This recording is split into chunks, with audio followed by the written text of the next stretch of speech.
વિષય SP CC વિભાગ 1 એમાં અગાઉના જે ટોપિકમાં આપણે જોઈ ગયા ઈ કોમ્યુનિકેશનનો જે અર્થ એના વિશે આપણે વાત કરી.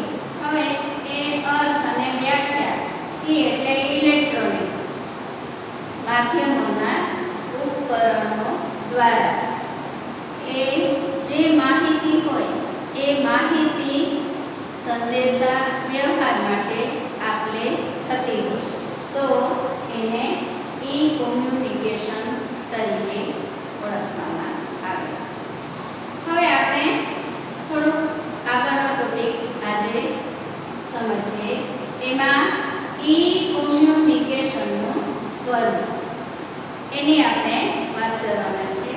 વિદ્યાર્થી બહેનો, ઈ કોમ્યુનિકેશનની જ્યારે સ્વરૂપની વાત કરીએ છીએ ત્યારે એમાં ઘણી બધી સ્વરૂપ સાથે જે જોડાયેલી બાબતોનો એમાં સમાવેશ કરવામાં આવે છે.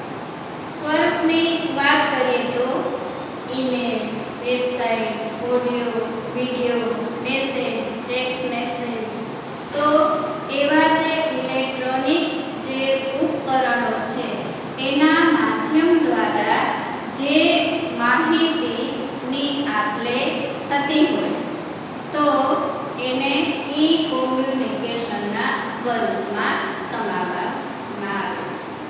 હવે એમાં સૌપ્રથમ તો સ્વરૂપની આપણે વાત કરીએ છીએ ત્યારે ઈમેલ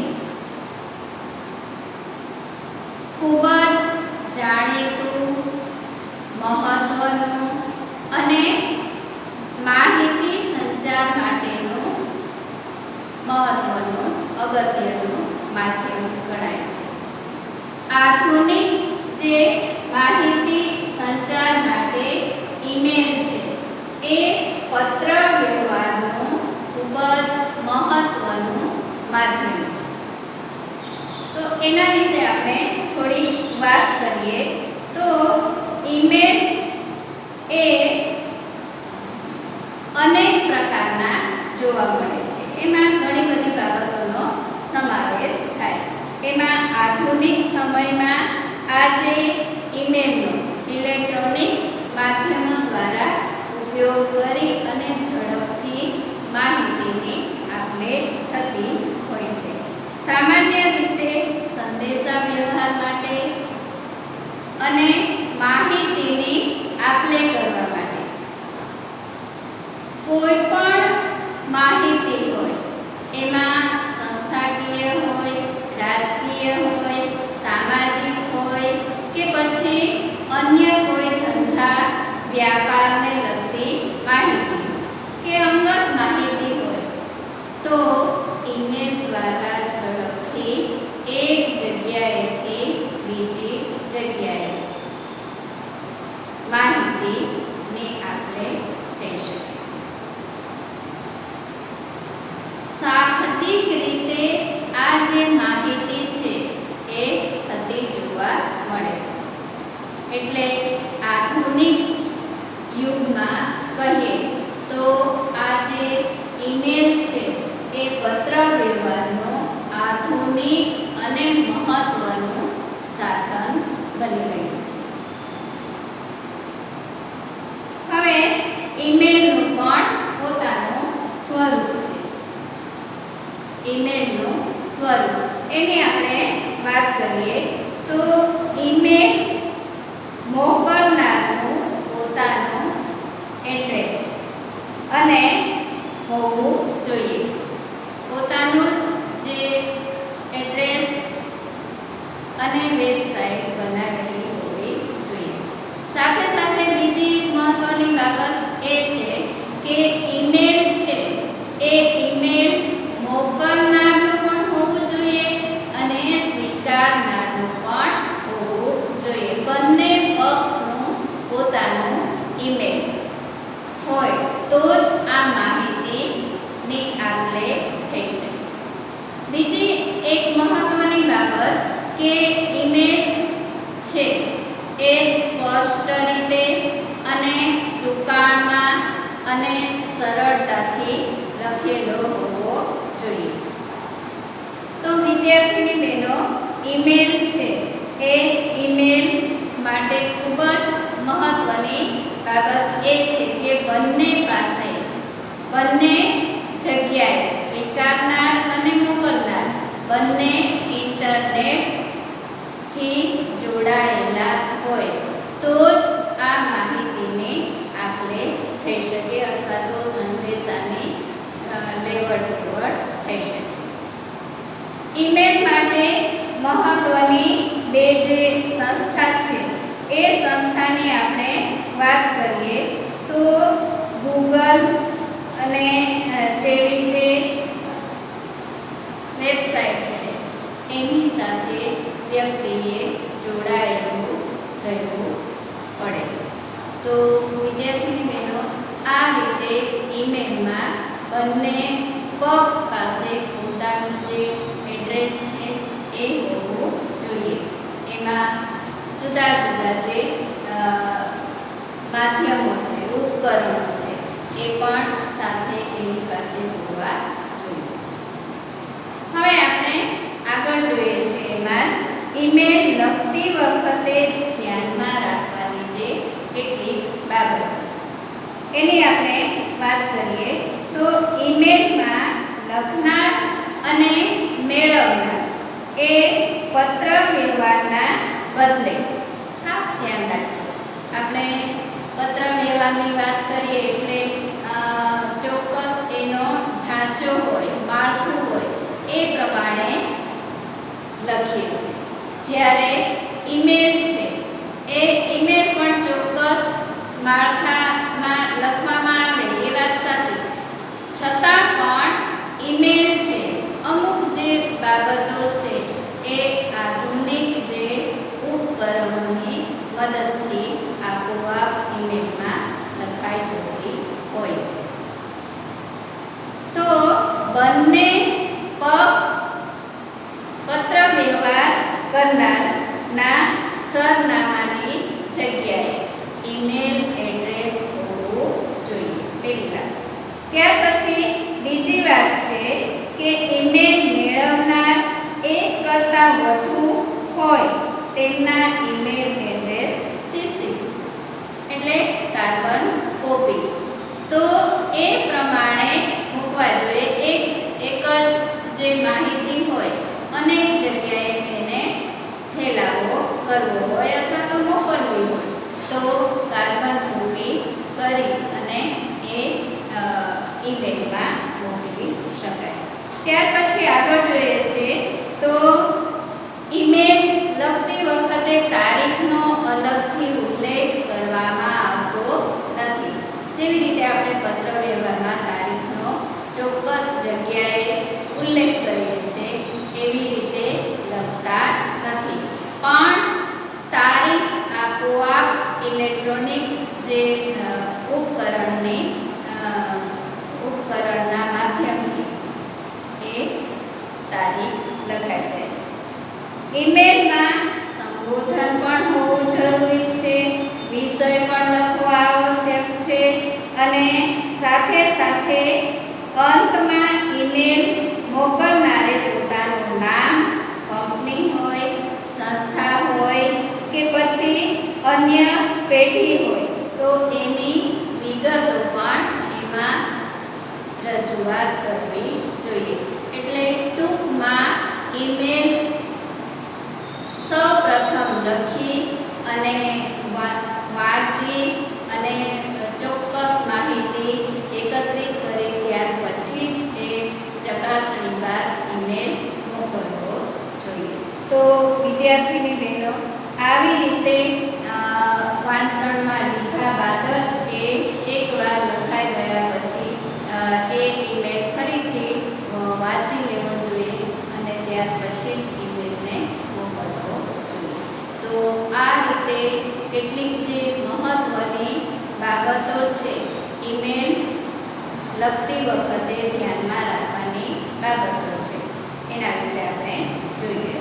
હવે સરસ મજાના તમારા પુસ્તકમાં પેજ નંબર 63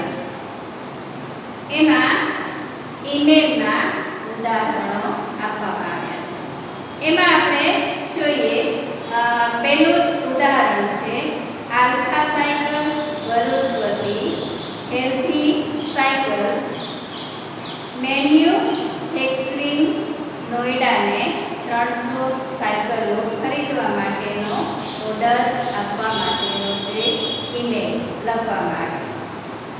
તો એક કંપની છે, એ કંપનીને સાયકલની જરૂર છે.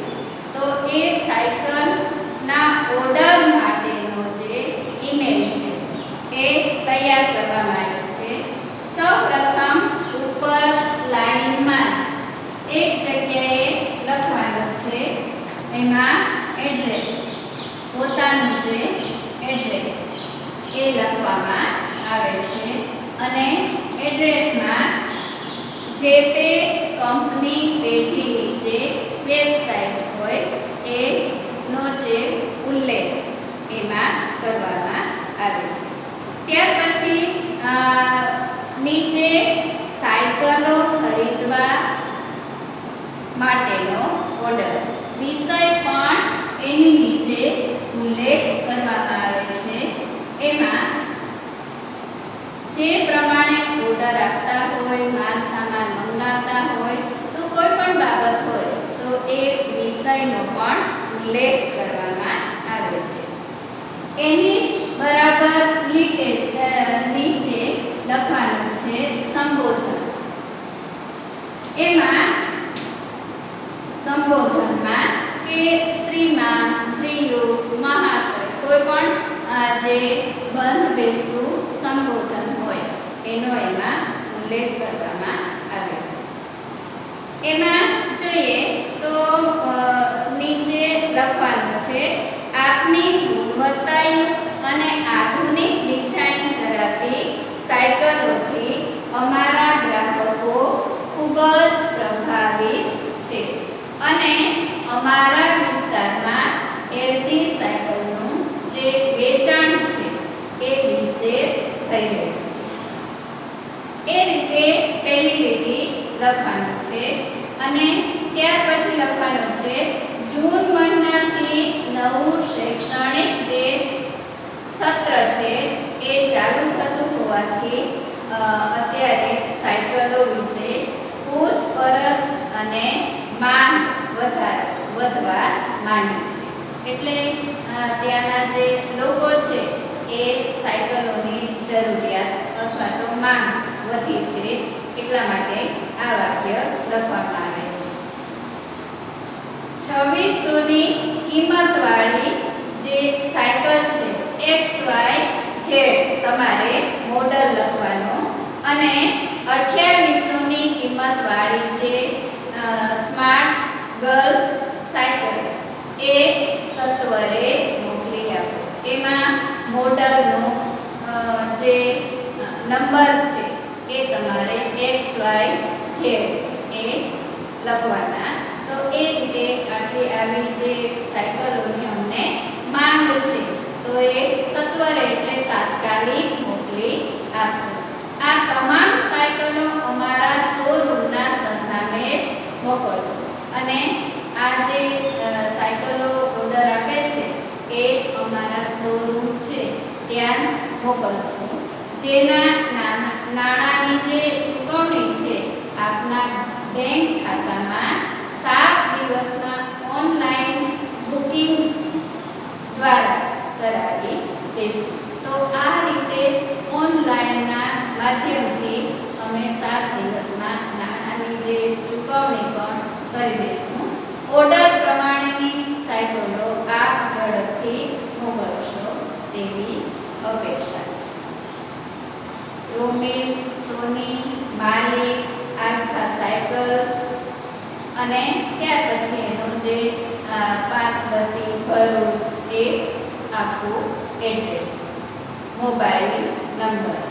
તો આ રીતે વિદ્યાર્થી બહેનો આ જે ઈમેલ લખવાનું જે ઉદાહરણ છે એ આપણે જોઈ ગયા. એવી જ રીતે બીજું ઉદાહરણ છે, એમાં ગુજરાત રાજ્ય શાળા પાઠ્ય પુસ્તક મંડળ ગાંધીનગર વતી નવા પાઠ્ય પુસ્તકો તૈયાર કરવા માટેનો જે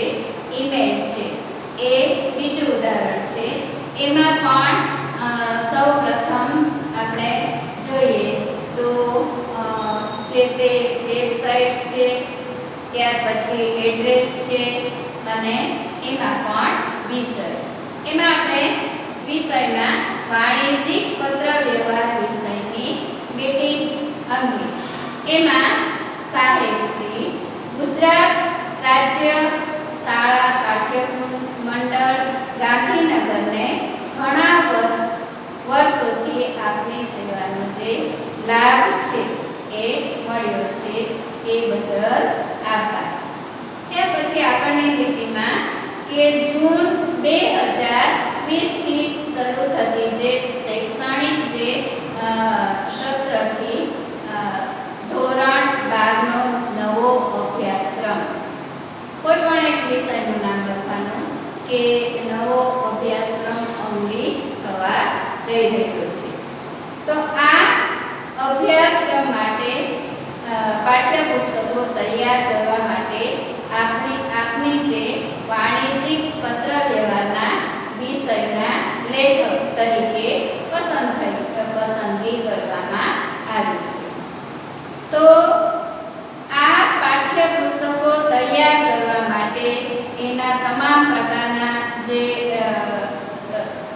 મુદ્દાઓની ચર્ચા વિચારણા, બ્લુપ્રિન્ટ વગેરે તમામ જે આયોજન કરવામાં આવેલું છે તો એમાં હાજર રહેવા વિનંતી. તો આ રીતે પાઠ્યપુસ્તકની જે મીટિંગમાં હાજર રહેવા માટેનો જે સહકાર આપવા યોગ્ય કરશો. નીચે લખવાનું છે ચિરાગ પટેલ, સંયોજક, કોમર્સ, ગુજરાત રાજ્ય શાળા પાઠ્યપુસ્તક મંડળ ગાંધીનગર, અને એનો જે મોબાઈલ નંબર 81